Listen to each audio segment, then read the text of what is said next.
Today on Locked On Canadiens, we are going to talk about Cutter Gauthier, and we're going to talk about whether or not the Habs had a shot at him, and that is coming up in just one moment right here. You are Locked On Canadiens, your daily podcast on the Montreal Canadiens, part of the Locked On Podcast Network, your team every day.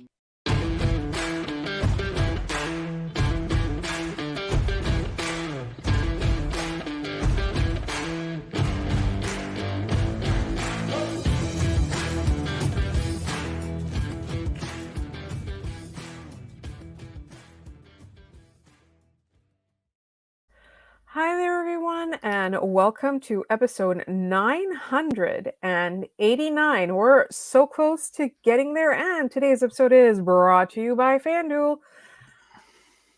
Make every moment more. Right now, new customers get $150 in bonus bets with any winning $5 moneyline bet. That is $150 if your team wins. Visit FanDuel.com/lockedon for details. My name is Laura Saba, also known as the Active Stick, and I'm joined, as always, by the wonderful Scott Matla. And Scott, we have something to talk about that may or may not be a bombshell, may or may not be a reality, but certainly has Habs fans all in a tizzy. So let's first start with the trade that took place between the Anaheim Ducks and the Philadelphia Flyers. I guess we should backtrack a little bit. It appears that top prospect Cutter Gauthier told the Philadelphia Flyers he had no intention of playing there. Do we know why?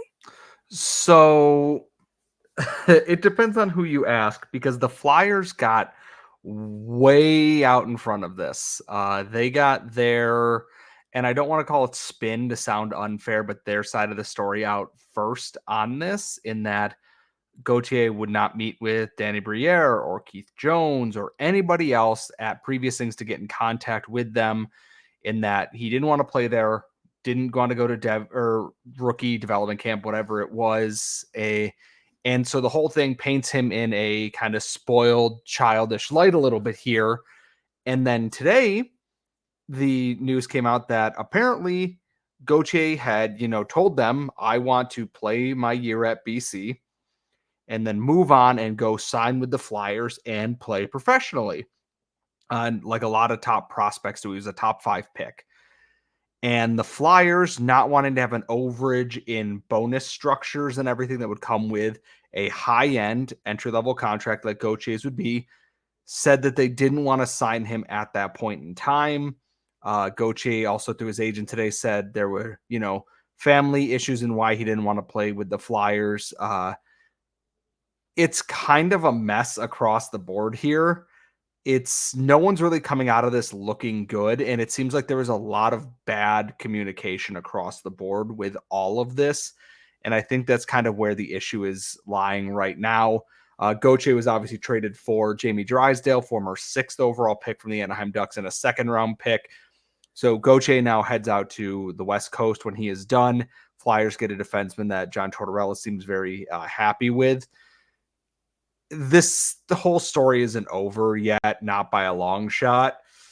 I don't want to cast blame in any direction, because it just seems like everyone here is at fault a little bit in some way. And some of the response I've seen going as far as someone saying this is Kevin Hayes' fault and getting What? So yes, a site that I will not name because I refuse to give them any traffic for the way they treated our sister site at the old SBN NHL when we were being shut down, is gross and terrible. Insinuated that Kevin Hayes had his fingerprints all over Cutter Gauthier wanting to leave Philadelphia, resulting in Kevin Hayes waking up to death threats to himself, his family, and people saying he's glad that his brother is dead, which is gross beyond belief. This is literally the first I'm hearing about this. And also, this is way out of proportion. Like, death threats to a guy over a rumor that probably is entirely baseless. I was just gonna say, Philadelphia Flyers fans are miffed about this, and I kind of understand why. But all of this, this is just it went from the simple thing, like a guy wanting to play as soon as possible, and it has turned into an international incident. And we haven't even brought up the Habs fans yet. And that's the thing about it, is there's a lot that's probably not being said in this, and we will direct you to Locked On Flyers as they continue to, suss through all of this. They are fantastic at what they do. And And we, fantastic people and worth supporting. yes, so we don't want to take their shine off of this. That is just what I have seen as of my last check-in on all of this. The Habs side of things is where this gets interesting. Now, So this isn't fully substantiated, but it's it not comes been from confirmed, but it comes from a source that both Scott and I respect and find reliable, and it's a person like a media member who has a lot of integrity. So Scott, do you want to read out what he said, or do you want me to pull it up? I can pull that up real quick if you want to vamp for a minute. Well, Well, it is Charlie O'Connor, so we both know him. He has a long history of being reliable and truthful. He's got like a lot of integrity and is not afraid to ask difficult questions and like to go there, so to speak, when necessary. Like we really respect Charlie a lot, and he would not spread false rumors just to get attention. yeah, he has tweeted a lot about this. That is a lot of things on here. Well, there's Oh a my lot going on.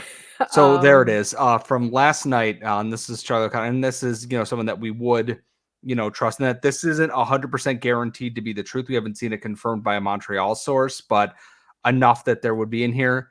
And it is. I heard a rumor that they quietly shopped Gauthier back at the draft, and it was one of the things he was chasing after today. Charlie O'Connor. That is. The rumor is also that he was offered Gauthier was offered between 18 and 20 to 18 to 20 teams in the last year or so, and can now confirm that yes, Gauthier was shopped. They tried to swap him for the Habs' number 5 pick, presumably to take David Reinbacher and ensure Michkov got to number 7, and Montreal passed on that. Okay, so in that scenario, they would have had both the number 5 and the number 7 pick. They would have had both of these talented players, or like who knows if they were going to pick David Reinbacher, but Charlie seems to be implying that that's what their plan was. Like honestly, for me, like I feel like there must have been more to it. Like Charlie said, he heard a rumor and he's been chasing it down. So when he says he heard a rumor, he's not just like if it's some guy off the street talking to him, he wouldn't report it in such a way. It'll probably be somebody either close to the team or another fellow media member or somebody like that, somebody who will anonymously maybe text him and say something like I heard. Like that would generally be like a team member, somebody that and he has a good relationship with. So I do appreciate that he did qualify that he's chasing it down. I think for me, like my question was like if you had Cutter Gauthier, like what else were you offering? Because essentially what the Canadians are doing are putting, like you pointed out, Scott, 2 top 10 picks, or theoretically it would have been 2 top 5 picks because Michkov is that good. Like, why would the Habs put 2 top 5 picks in the Flyers' lap if they're not getting 2 in return? And I think that's part of it, is that it's like if it were Gauthier and 7 to Yeah, move up to 5, okay, then maybe I'm a little bit annoyed that they didn't take that, because you still get a top 10 pick and technically another top 10 pick out of it. But if you're the Canadians, I get why you didn't give up this current top 5 pick for it. right. And everyone's going to go, well, they could have gotten a forward instead of David Ryan. Well, if they were going to get a forward, they would have done it. I'm sorry, Yeah, they would have. I think that's the point that we're at right now, is that if they were going to take a forward there, they would have, but they didn't. So I don't want to be mad about a hypothetical thing that may or may not have happened with that, and that we don't fully know what Ken Hughes was thinking with this. And it's not that he doesn't know Cutter Gauthier. He probably knows a lot of these guys coming out of the U.S. system very well. And maybe Cutter Gauthier, Gauthier is a player that was on everybody's radar. Like he wasn't a nobody. You know what I mean? Like yes, he was drafted high, but there's a lot of buzz about him before he got drafted. yeah, and obviously that was the year that the Habs took Uri Slavkovsky first overall, was the year that he went 5th. They did the research on these things, and I'm not going to get mad over what might have been. Would I like a player like Cutter Gauthier in the Habs prospect pool? Absolutely. Would I want to give the Philadelphia Flyers 2 top 7 picks Top 5. in Let's that? say top 5. Regardless, they Value would have had wise. 7 and 5. Like I Yeah. do not feel comfortable giving them that unless there was a lot more added on to what that package would have been. Would it have been a first in another year? Would it have been more picks? Would it have been a defenseman, a goal? I don't know. If it was just Cutter Gauthier for number 5, then yes, you say no to that all the time. It would have been a move that we would have lambasted them for. Is that, yeah, you got a top 5 player out of it, a top 5 pick, but But not only, and also remember they had given away 2 top picks as well for Alex Newhook in that Alex Newhook trade, right? Yep. So that would have left the Canadiens not drafting until, The set the way the like mid-second round, right? Yeah, because Like their early to mid-second round. early second round pick and their 31st overall pick or whatever Went it for, was yeah, went for Alex Newhook, which I'm exactly. comfortable not making that trade now. I'd be curious to see if there was more to it, but if Gauthier was the only piece there, I don't blame Ken Hughes for passing on it in the slightest. Like for me, like I think the big thing in my mind personally is let's give Charlie a chance to chase down this rumor. If there's anything to it, he will report on it. We will get a bit more clarity, and then maybe we can be mad after we know what the terms actually were, like after he's had a chance to report accurately on the rumor that he's heard. But in the meantime, we are still going to talk about the Flyers because the Canadiens have a Flyers game coming up tonight at the time that you are listening to this. And that preview is coming up in just one moment here on Locked On Canadiens.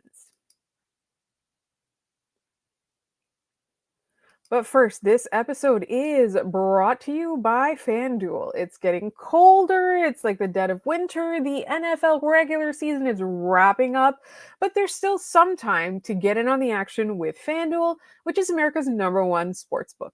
Right now, new customers are going to get $150 in bonus bets guaranteed when you place a $5 bet. That is $150 in bonus bets, win or lose. And we are talking about the NFL, but that's not all that's available on the app. It's so easy to use, and there's so many ways to bet on all kinds of things. NHL, I mean, I know we're not in Major League Baseball, but as the weather gets warmer, we will be all kinds of sports. You can go out and FanDuel and place bets. And the different ways to bet, honestly, like if you are a football fan, a football betting fan, there's live same game parlays. There's a new Explore tab when you can find bets suggested for you.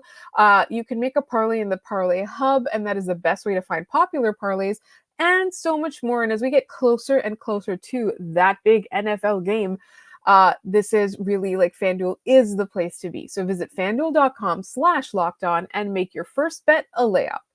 FanDuel, the official partner of the NFL and of us.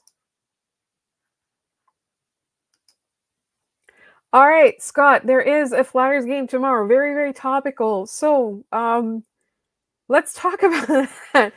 In my 3 Up and 3 Down episode, I talked a little bit about the Habs coughing up leads. That has been a theme of a lot of their games as of late. I can't remember how many it was when I did the analysis, but it was something mind-boggling, like 6 out of the 10 games or whatever. And when I say cough up lead, I mean more than like 2 or more, not like every game was a 4-0 game or whatever, but like 2 goals or more.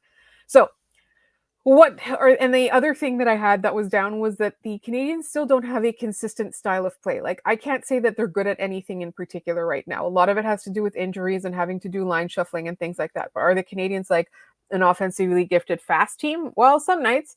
Are the Canadiens a grinding defensive team? Some nights. Are the Canadiens just an abject disaster? Some nights. Are the Canadiens like looking like world beaters? Some nights. So I'm having trouble like narrowing down this team's identity. There's a lot of injuries at play, and they can't seem to stop coughing up leads. Well, here's the good thing. The Philadelphia Flyers power play is dead last in the NHL. And that clocks in at 10.8%. The Canadiens power play is clocking in at 17.9, which is miles better than that. However, the Flyers penalty kill is second best in the league at 86%. Don't expect to win this game on special teams. The biggest thing here is I think the Flyers under Tortorella play a style that we know is that they are responsible defensively and they are frustrating to break down a little bit here. The Habs are, as far as I know, mostly healthy going into this, minus the other injuries that they have so far this year. Raphael Harvey-Pinard is traveling with the team. It is unclear if he will be playing or not in this game, but he is traveling with the team. If he is going to be ready to be activated off of IR, they've already sent Gustav Lindstrom down on waivers. We'll see if he clears or not with that. I was going to say, there's at this moment in time that we're recording this, there are no new known injuries, is the way that as of right now, there are no new injuries. Tuesday night. The Flyers are having a good season, though. They're sitting second, or Not second. My apologies for that. They are fourth in the Metropolitan Division. They're 20-14-6, 46 points, 14 regulation wins. The Habs are 17-17-5 and have 8 regulation wins for 39 points. The Flyers games with the Habs always tend to be a little bit goofy, and I know I've said that a lot this year, but the Habs tend to get the better of the Flyers. The Flyers come back, Habs storm back, win it at the last second, win it in overtime. Cole Caulfield loves scoring goals against the Philadelphia Flyers. I'm expecting a big game out of him. I think that top line should have an interesting matchup on their hands. Like Travis Konechny has been very good for the Flyers this year. Joel Farabee, Sean Couturier are very good. And then they get a lot of scoring from their defense, but there's some depth to this Flyers team for them to get points. Guys like Travis Sanheim, Owen Tippett, Cam Atkinson, Bobby Brink, Scott Lawton, chips in the odd points here. And they're a feisty team. So stay out of the penalty box and don't give their power play a chance at all here. What's interesting the most to me is that in Philadelphia, Caden Primo is getting the start because, that makes sense. His family's old team there, and they come back to play the Sharks tomorrow, which tells me that normally if there was a day off between the games here, you'd probably get Montembeault tonight and another one there to try and secure this. My thought is they're going to give Primo the rested team in front of him and give Montembeault the chance to play the Sharks with the tired team in front of him, but him being the more likely goaltender. If Harvey Pinard comes back, I can see the Habs kind of stealing this one. It's hard to predict because we don't know what Habs team is going to show up. The one that gets the 2-0, 3-0 lead, or the one that blows it in like 7 minutes of ice time, which way is this? It's hard to know which way this game is going to go right now, but I think we should see the Habs put up some goals in this one, which is better than just rolling over and dying, I would guess. Yes, and you weren't here for the episode, like the recap episode of the Rangers, but I thought a big highlight of that was that the scoring came from where it doesn't normally come from, right? Like you yourself have pointed out, and we've talked that like the scoring just would come from the top line, and the top line was always doing everything they needed to do correctly, and it was working out. But then behind that, there wasn't all that much. And then, after we said that, Yoel Armia scored in 2 consecutive games. Sean Monahan scored off of, I believe that one was Elanin, or was it Jake Evans? I can't even remember anymore. There was Sean Monahan, and then there was a goal from, now I can't even, it was Brendan Gallagher. Yes, he had scored for the first time in a long time. That one was off Jake Evans, sorry, and David Savard. So like there was scoring that came from a different place. So I'm really hoping that continues. Whatever iteration of those lines Marty puts out against the Flyers, like I'm really hoping that the scoring comes from not just the top line. Like we're not doing a one-line game again or a one-line offense in that game. And I think that's exactly it. Is I want to see, someone like Jesse Ylönen step up in this game. Maybe Emil Heineman gets his first NHL goal out of it. There's an opportunity here. The Flyers are a better team than the Habs are this year, but they are there for the taking. Both Carter Hart and Samuel Ersson have been very good in net for them. But by the same token, so has Samuel Montembeault and Caden Primo in their respective roles this year. If the defense can kind of keep it together a little bit here, if we get a good Mike Matheson game, which I know is a weird thing to say out loud, I think this is an opportunity for the Habs to kind of rebound off. They've had some good games here. Samuel Montembeault stole one. There's a chance here. They have the Sharks here. They can get a little momentum going here and build up the value of some of these guys again. If there's one person I'm honing on to have a step-up game in this one, though, it's Sean Monahan. I'd really like to see Monahan get on the score sheet a little bit. I think he's been quieter than expected, but with a team around him that has been, beat up, going through injuries and stuff again, I think Sean Monahan, someone they're hoping can step up a little bit. He's got 23 points on the season, 10 goals, 13 assists, scored against the Rangers, got an assist against Dallas, but relatively quiet. Otherwise, I think this is a really, really good opportunity for Sean Monahan to kind of re-cement himself a little bit here and get a couple of points in there. Outside of that, I'd like to see Jesse Ylönen get Jesse Ylönen on the scoreboard, have the defense, not panic every time the puck is in their zone there, and use this to roll into that Sharks game. You're going to have tired legs, but build on what could be a very positive, even if they lose in regulation in this Flyers game. If you show me all the things like they did in that Tampa game where you played well, good. no complaints. Roll into that Sharks game, beat the Sharks, and continue if you can with that. So I'm really hoping to see something out of this. Maybe not a game where the goalie has to steal it for the Habs. Can you all tell that I have not slept in 3 nights? Those of you watching YouTube, I'm not bored at what Scott is saying. I'm just fighting the urge to stay awake.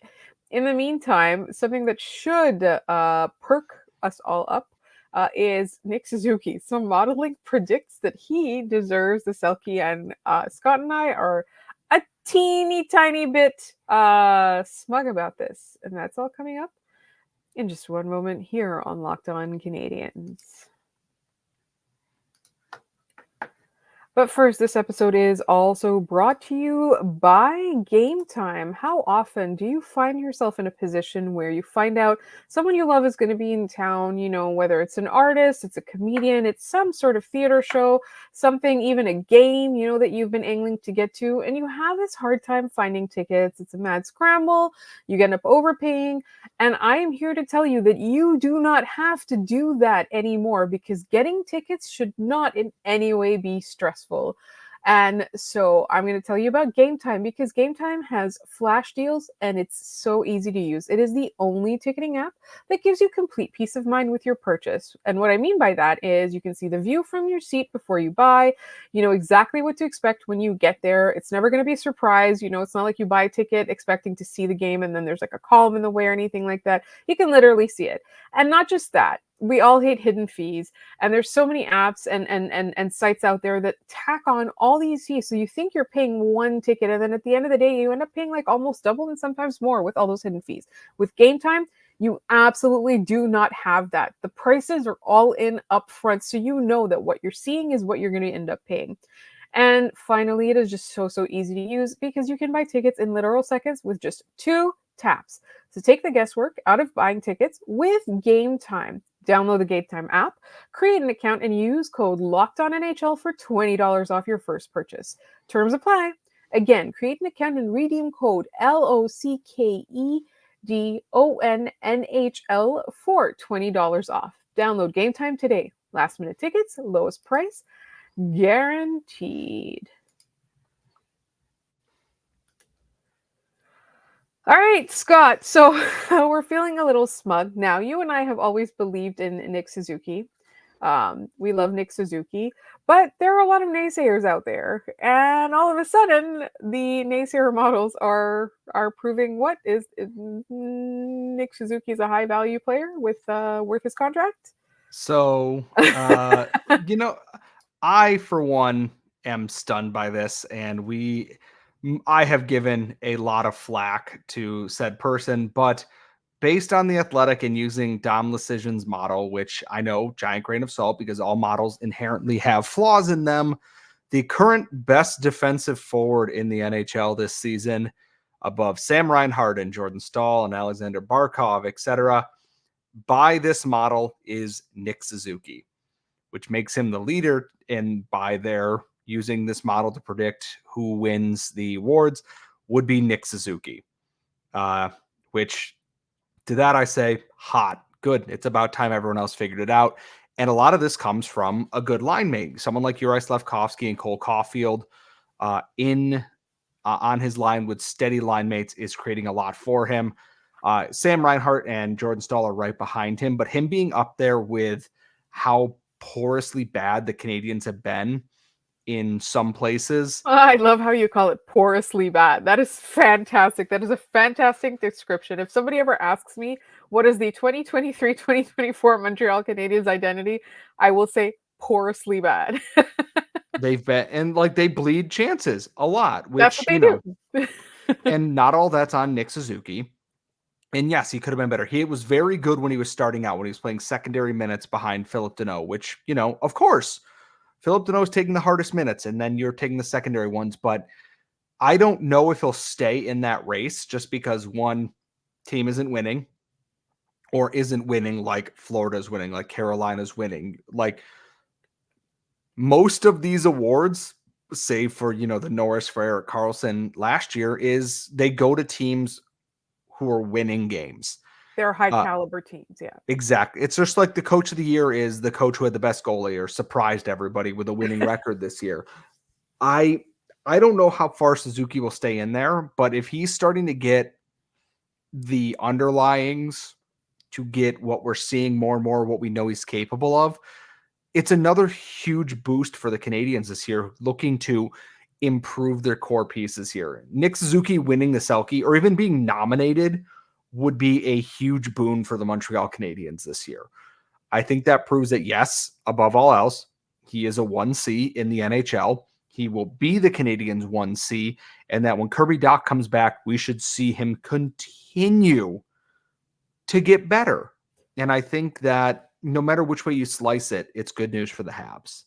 I think so too. And I will say, I love the Athletic. I love Dom. I learn a lot from him. But we have also on this show given him a lot of flack for not giving Nick Suzuki enough credit, right? It's not just him, it's his model. He always says it's his model. It's not him, it's the model, right? He did have that Nick Suzuki's contract as the most overrated or overpaid in the NHL. This was when he first signed it, right? That extension. So we have obviously rightfully criticized his Nick Suzuki opinions. You can't just blame your model sometimes when you're really hoping that a player that is like the place for the rival of the team that you cheer for comes up with some numbers. And like Scott said, all models are inherently flawed because they are created by humans, and no matter what, your human bias is going to go into them. In the meantime, though, I do think that this is quite telling about Nick Suzuki's talents. And then, like, for me, like, I want to see what those numbers look like when the team is actually good and contending. Like, when he has that support, is it going to be like way out of this world numbers that we're talking about, or is it just going to continue to be like he's just like the bright spot, but the whole team or the rest of the team has caught up to him, so his numbers stand out less? Scott, do you have any parting thoughts before we let our lovely listeners go? My thought is that if he doesn't win or the numbers fall off, we're expecting, trades to happen here and the team to change in, the next 2 months. You're going to see guys like Josh Anderson, we hope Josh Anderson, bless him, but move the contract.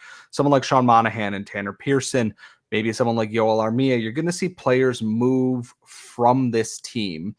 That's going to change the lookup of it, and it's going to put some more pressure on Nick Suzuki. It's going to make the team inherently worse for the time being, so that if those numbers fall off a little bit, it's not the end of the world for that. We don't need to have an existential crisis. I mean, no, but this is the Habs fan base. That's what we're known for. We're already having the crisis over Charlie O'Connor's reporting of a rumor. And here's the thing with this is that this entire season is about making that next step. If Nick Suzuki is getting better defensively and Juraj Slafkovsky is playing like we knew that he could, if they can get Cole Caulfield back on track, if they can find their true number 2 behind Samuel Montembeault, if they can establish more of these young defensemen, we've seen Jaden Struble do it. Can Justin Barron figure that out? Can Caden Gooley continue to live up to the hype around him? Can Arbor Xhekaj get back to the NHL? And you're doing things right, even if you're not winning the draft lottery this year. They're still going to finish as a bottom 10 team in the NHL. But these are all key building blocks here. And I know it is so boring and cliche to be like, well, it's a little bit of a building block. It's a little bit of this. Those are still important. Nick Suzuki. Those blocks are the foundation. And that's exactly it. Is Nick Suzuki taking that step defensively to be that guy? Because he's playing 20 to 25 minutes a night most nights. You want him to still be able to be that rock for you. And even more so when Kirby Dach is back, when you have a center that is not Christian Dvorak at 3C, when you have all of these other things fitting in here, you have someone who's already done that work and improved in there.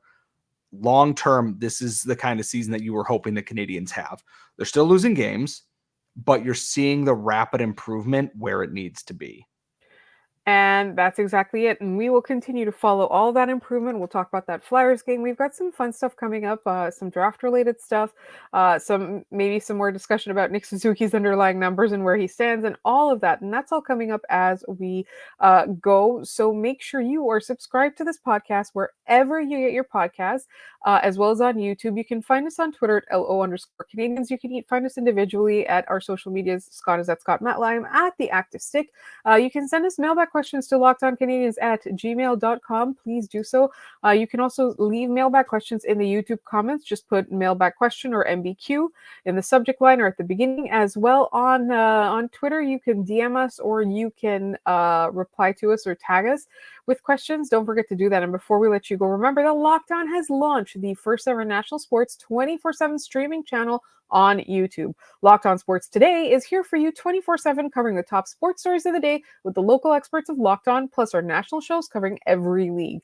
Go to Locked On Sports Today on YouTube and subscribe to the first ever national sports streaming channel. And as for us, both of us will be back tomorrow to recap that Flyers game and talk all kinds of, maybe there'll be some more clarity on the Cutter Gauthier situation.